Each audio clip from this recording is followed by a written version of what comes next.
another interview with el vocero Hispano. The past few days we've been meeting many candidates that are running for different positions, and elections is just about 11 days away. Today I do have Tony Baker here. He is currently running for the 17th District for Kent County Commissioner, and while he's doing that, his term for the GRPS board is finalizing. To speak about that and different issues, we have here Tony Baker. Thank you so much for being here. Well, thank you. I appreciate it. Yeah, so I mentioned that your term is currently finishing, but you are running for this other position, which is for the 17th District for Kent County Commissioner. I want to start off by kind of talking about your past experience. How has your experience been within the GRPS board? I think that being on the Grand Rapids Public School Board has been the most important work in my career. I got on the board in 2008, so I've been on the board for many years, and it was some of the toughest years in public education that we've had, in terms of funding crisis and all these different initiatives that made it challenging to work with public school systems. But I was able to find ways to create resources and impact and collaborate across the city. Also with my work at Ferris State University, we created a lot of initiatives and partnerships like the museum, high school. I also helped to found the College Through College program, which has been very helpful in providing a community support base for students who've graduated from Grand Rapids Public Schools, and also really being an advocate for communities that were not heard. I first got on the board in 2008, and at that time I got to know other candidates that were running, and one of the candidates was Luis Pena, who worked closely with Andres, and that's how I met Andres and was able to connect to the community. After I got elected, there were no Latino school board members, and I felt pretty quickly that the decisions we were making were excluding the voices of the community. And I think at that time, today I think I'm really impressed with how engaged community leaders are in the Latino community. And then we had the Hispanic Center, and I just kept reaching out and connecting with folks and trying to create collaborations.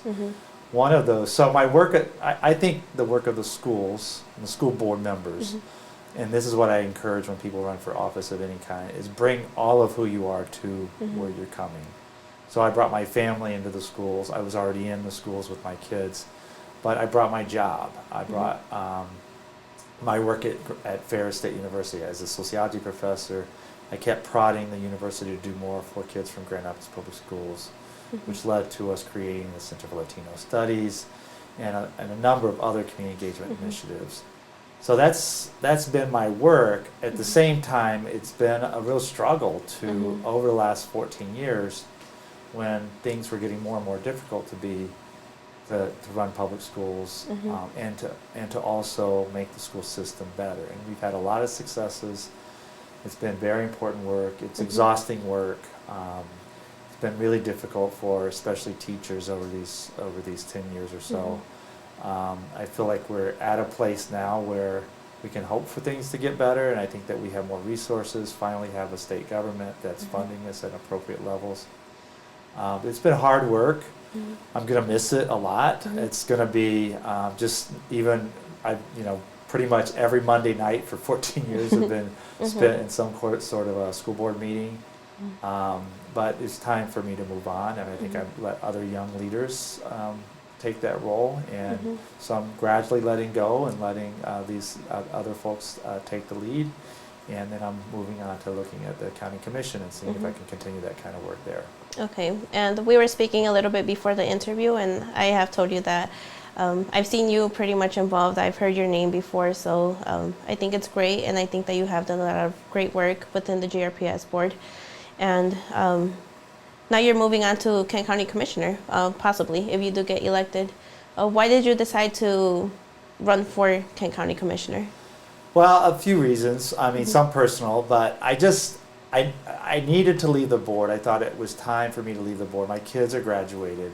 I'm not as connected to the teachers and the schools and the kids as I used to be. I think it's really important to have a board that's connected to the kids.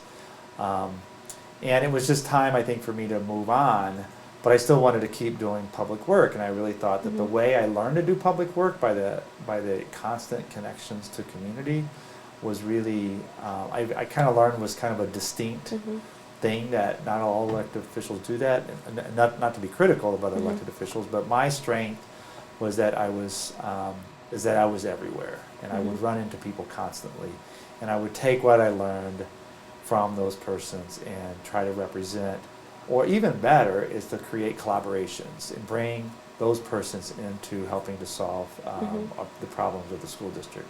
So I wanted to keep doing that, and I think that some of the challenges that affect, especially the community I'm running in, the southeast side of Grand Rapids, needs more of that kind of collaboration, that kind of constant engagement between elected officials. And also, what I have now is a good relationship with the other elected officials at the city level and the state level to address some of the concerns. At a personal level, I really like this public work, and I like an excuse to meet people. And so, when I first ran for school board, I certainly had a plan that my world would get bigger in a positive way, but I had no idea just how rich the relationships would be, and how I could obviously leverage that for public good, but I leverage that for my own good, for my own experiences and relationships, and I want to continue doing that work.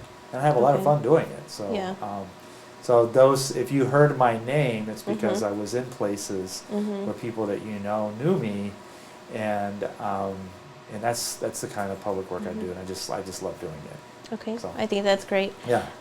You're running for the 17th district. So what does the 17th district specifically cover? What areas are you covering? So it's most of the people would probably know as the 49507 district, mostly. It covers from Wealthy Street south to around Burton and Alger, depending on what part. Division Street, although there are a couple precincts west of Division on the northern part, and it runs over to approximately Plymouth or Fuller, depending on where it's at. So most of what people would consider the heart of the southeast side, including Burton Heights, parts of Burton Heights, parts of Alger Heights, Boston Square, Heritage Hill, Baxter neighborhood.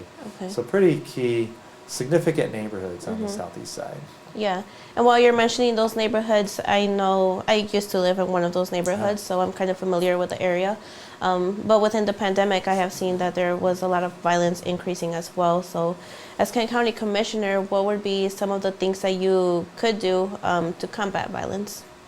Yeah, I spent a lot of time this summer knocking on doors and getting to know people. And the three biggest concerns, housing, housing conditions, and then violence, and a real concern about violence. And several things, and as a school board member, we know about this stuff. Rumors or stories of guns being near schools.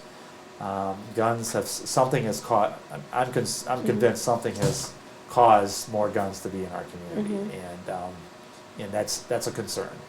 And it's leading to children with guns, and the police department and the security at GRPS and other organizations are talking about the fact that younger children are having access to guns, and that's a problem. I think that as a county commissioner who does not have say over the Grand Rapids Police Department, and I'm not sure that more police, different policing might help, but I'm not sure more police would help. I think that really it's a community concern, and there are people who are discussing utilizing the resources of county mental health resources in the county mental health department to fund things like violence intervention. There are organizations like the Urban League who are doing work to intervene in violence and creating more opportunities for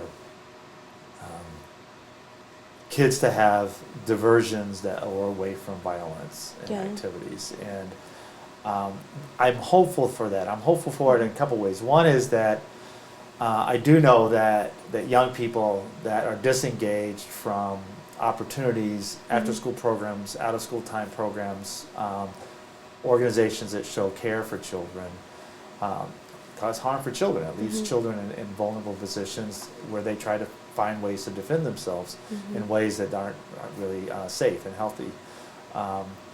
But secondly is that it means that the county has resources to deal with youth concerns, mental health concerns in the family, et cetera, instead of looking at it as simply a law enforcement issue. And I think that we expect law enforcement to do too much, and obviously we've had problems with a lack of trust of law enforcement. And really, just like I did with the College Through College program, I thought that we can't expect schools to do everything. The community should help these kids get to college. The community can help kids stay safe too. Yeah, and it's interesting that you say that. I know that I've spoken to the sheriff, I've spoken to the chief police of Grand Rapids and Wyoming, and one of the things that they do mention is that the community, sometimes they don't want to speak, or they witness something but they don't want to let them know. Right. And I think it is interesting. I think it does start with community. We know that the police department has had some struggles with hiring more officers and having more officers within areas, but like you mentioned, they can only do so much sometimes. So. Right. And the other issues that has been happening is the affordable housing that you mentioned. Right. As county commissioner, how would you be able to kind of help out with that situation? Yeah, so I knew that going into it, but knocking on doors, so again, I knocked on doors on virtually every street on the southeast side. It was shocking. I would come across houses in a relatively, what might be considered mildly low-income communities, and there would be, it would look like brand new kitchens and brand new houses, and so I would look up on Zillow and I'd see houses in neighborhoods that I thought might average $100,000 to $200,000, more like at $300,000 or $400,000. There's I mean, so there's definitely several ways to look at it. One is simply that there is not enough housing, period, in the Kent County area. I really respect that the mayor, the county manager, and other community organizations are recognizing that this is a county-wide problem, not a city problem. So we have to create more housing at all levels. So, but there's also housing that is being occupied by elderly women a lot, and they may or may not be able to maintain their housing. And I fear that that creates more vulnerability for the people that are in their homes and more likely to leave or less capable of picking up their homes, and so it can exacerbate the situation even more. Yeah. So that way developers or others can come in and take up this housing and flip it for profit instead of community concern. So the biggest hope right now is that the county government is spending $127 million of ARPA funds that they got from the federal government for COVID relief. The largest request for funding is in the housing arena, and so hopefully those will help alleviate that problem. Yeah. But it's still going to. I think the other thing that has to happen. Again, I walked on all streets. I came from Chicago, so before I came to Grand Rapids, I was in Chicago. I worked in lots of communities in Chicago. The fact that almost every house on the southeast side is a single-family detached house, we have to change the way we do housing too, and I think that that's going to create a need for the community to think differently about how they live. And if a single professional lawyer is living in a 3-bedroom house on the southeast side because that's the only place that's available, then it's going to end up displacing families, and we need housing for families. Yeah. So it's just a variety of issues, but the other thing about housing is the safety of housing, and especially in Grand Rapids Public Schools, the 49507 district has the highest rates of lead poisoning in the state, even higher than the water problems in Flint. We have to look at more resources to get families living in safe housing, and that's going to require us again to think differently about the role of government in working with private owners or landlords or our owners that are trying to figure out how to do it. And right now, the red tape, the processes to get through these systems of support are very difficult to manage, and so I'm hoping that we can address that as well. Yeah, I have met some families too that have identified lead being one of the issues within their homes, and how they've struggled to even find a different place to move at because it's possible that that other place has lead as well. Exactly. So I think it's kind of an ongoing issue, and yeah. And we've known about it for decades. I mean, if you Google lead paint in Grand Rapids, there's articles that go back at least 20 years that talk about this problem, and we know where the houses are. And we at the schools, we know the experience when these children show up with really brain damage from poisoning, and then we're expected to, as a school district, to educate the children as if they came from healthy homes. And so we need to do that. Luckily, again, there's great organizations. I just mentioned the phrase Healthy Homes. There's a great organization called Healthy Homes that works on this issue. And I think that we have a tremendous set of community organizations addressing all of these issues that I'm talking about. And I just want to help steer resources in their direction. Okay. But then, if you were to be elected, what are some other issues that you would probably focus on? Well, I want to focus on those issues because those are the issues that people ask me to work on. Okay.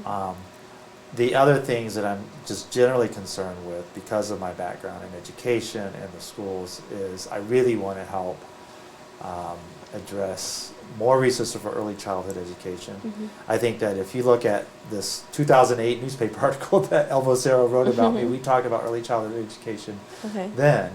And we have to continue to provide. I know that in the Southeast side, in the broader Latino community, childcare, daycare, early childhood supports, early childhood learning opportunities are just incredibly needed. And not just from 8 to 5, but overnight too. So we need to find ways to address those needs and to better prepare our children for school. So that's something that the county does. So they do help support early childhood education with First Steps, and so I'm really hoping to work on that. Also, the other thing the county does that overlaps with my interests is they support workforce development initiatives with Michigan Works and other programs. So those are the two areas that I'm passionate about that I want to impact because I know it's an issue and I know it's a concern and I know the county does it. So there are ways that I can help steer those resources in the right direction. Okay. But we have to, I feel like, if nothing else, if the elderly people I talked to this summer who have broken porches or peeling paint, they're the one, what they want is somebody to help them live where they live. And so I think that I really feel like I owe it to that community of people who supported me this summer to find ways to help support them. Yeah, and I think it's pretty interesting that even before you're elected, or if you are elected, that you already know a little bit about the community and you're getting to know them even more now, that the campaign is happening. So I think it's interesting that you are super focused on their needs. I think that's a need that a lot of people have kind of asked for help and they just haven't probably received anything. So it's interesting that that problem is still there. Yeah, now that it's on videotape, people can hold me to it. Because I don't know exactly how I can impact it. But the first conversation I'm going to have with the county administration is how do we address this stuff? Are there ways to do it? The other thing I think that's important about being on the county is that it has been historically a city versus county. So Grand Rapids and Wyoming and Kentwood versus the outlying county, our municipalities. Or Democrat versus Republican. But those concerns I mentioned, all of those are concerns that are universal. They're not city versus county. I know people in Wyoming or Sparta or Cedar Springs have issues with elderly people not having adequate housing or early childhood needs. I know that people are having a hard time getting quality employment because they don't have somebody to take care of their kids when they work. And that's true across the district, not the county, not just my district. Yeah, it's good that you're saying that because it is something universal, and I think a lot of communities have been impacted, but specifically for the minority communities and specifically because we target the Hispanic community, how would you kind of provide support for the Hispanic community? Well, I think that when, for my interaction with and work in the Hispanic community, all the things I just talked about are particularly impactful on the Hispanic community. But a few years ago, during COVID, when the county had federal resources to support small businesses in Grand Rapids, in the Kent County area, both the Hispanic Chamber, Black and Brown organizations that were working with businesses in the community were not included in the opportunity to distribute resources. And there have been other times the relationship of the sheriff's office to the undocumented immigrant community, and they're working with ICE. Whether or not we support opportunities for identification and driver's licenses, there are many issues that are distinct. There's universal issues, and then there's the way those universal issues directly impact Black and Brown communities, especially the Hispanic community. And then there are some distinct issues that a lot of people in the public may not think much about in terms of the impact. Who gives out money to small businesses? I also am on the, I think it's important to say this, but I'm on the board for the Hispanic Chamber of Commerce. So I might be biased in this, but I do know the Hispanic Chamber of Commerce is very closely connected to the business owners, and they're particularly trusted in that community. And I don't want to see a situation where those organizations are sidelined again. We need to have a voice at the table. I'm always about that. I know that being not African American or Latino, but all the work I try to do is to bring the people who I see in the community doing the real work to the table to be able to influence how we fix the issues that we're talking about, and then step back. Yeah, and you're saying that you probably don't identify as that type of race, but you have worked with those specific communities, especially in GRPS. GRPS is very diverse, so I think you have seen a firsthand in the students, the kids, and families as well. Yeah. So, and I enjoy it. So it's great. So. Yeah. Why do you think you should get elected in just less than 2 weeks?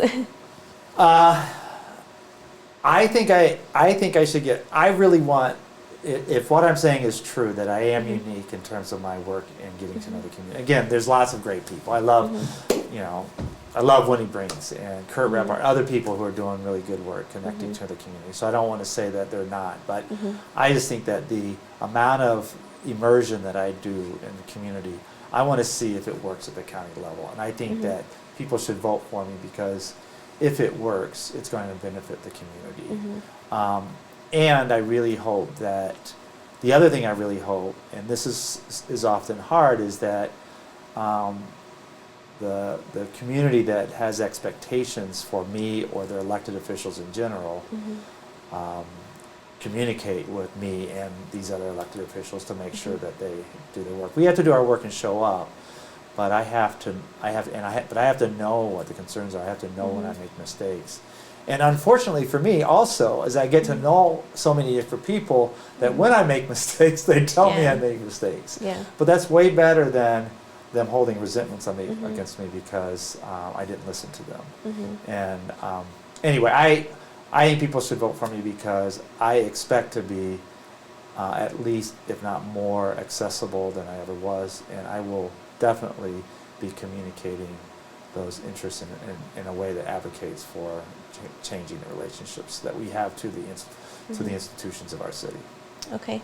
I know that right now, with the elections and everything that we have been within the past few years in terms of elections, many people probably feel like they don't know who to vote for, or they just simply don't want to vote. What can you tell those people that are probably not sure what to do for these elections? It's really tough. It's so the polarization is so tough right now. I really think that this election will matter. I mean, and I think that we have really two stark directions that we can go with this election, and I also think that there are many people running for election that do not want to listen to Black and Brown communities anymore, or will cater to their base being not black and brown by doing things that harm this community. And we can talk about all sorts of issues of whether or not Donald Trump was a great president, but when I had friends challenge me, I'm like, I know for a fact he is harming people I care about. And I think that in this election, there are politicians who will harm the people that we care about. And we need to make sure that the people that we vote for are going to care about the people that we care about. And so for me, it's kind of simple this time. And I don't want to use my time here to just endorse candidates, but I mean, I want to wake up to a community that values the diversity of this state and also understands the economic challenges that are impacting people who are struggling to make it, and that includes white, black, brown. So I think that's true in Acosta County, which does not have a large African American Latino community, but has a large number of white families who are struggling to make ends meet. And we need to have a governor that cares about that. We need to have Congress people who care about that. And fortunately in Grand Rapids right now, I think that we have an incredible slate of leaders. If we have the people I'm voting, I don't want to tell people how to vote, but if we have a Governor Whitmer and Congressman Schulten and Representative Christian Grant, along with the other people who are working, John Fitzgerald. I mean, those are people who are working hard to learn what the community needs and care about the people I care about. So I want to vote for them. Yeah. Well, thank you for your time, and thank you for all of the work that you have been doing. You mentioned that you were in the GRPS board since 2008, so I was a GRPS alumni. Yeah, so you were probably like in third grade then. Yes, I was probably like 8 years old. But I'm very familiar in the woke with everything that has been happening, so I do thank you for the work that you have been doing within GRPS. I know that GRPS is super diverse. There's a lot of minority communities, so you taking the time to listen to people and then now transitioning into maybe becoming the 17th District Kent County Commissioner, I think that would be a great transition. It's kind of like you're not really gone. You're still involved and you're still there and listening to people. So I do wish you the best of luck in just less than 2 weeks. Okay, well, thank you very much. I really appreciate it. Yeah. If you want to learn more about Tony Baker, you can visit his Facebook page at Tony Baker for 17th District Kent County Commissioner. And to see if you are registered to vote, you can visit michigan.gov/vote. You can still register to vote, not online, but you can visit your local clerk's office. And you can do that up to the day of Election Day, which takes place on November 8th. For more interviews in English and Spanish, you can visit elvocerous.com. You can visit our YouTube page, El Vocero Hispano TV, and our Facebook page, El Vocero Hispano.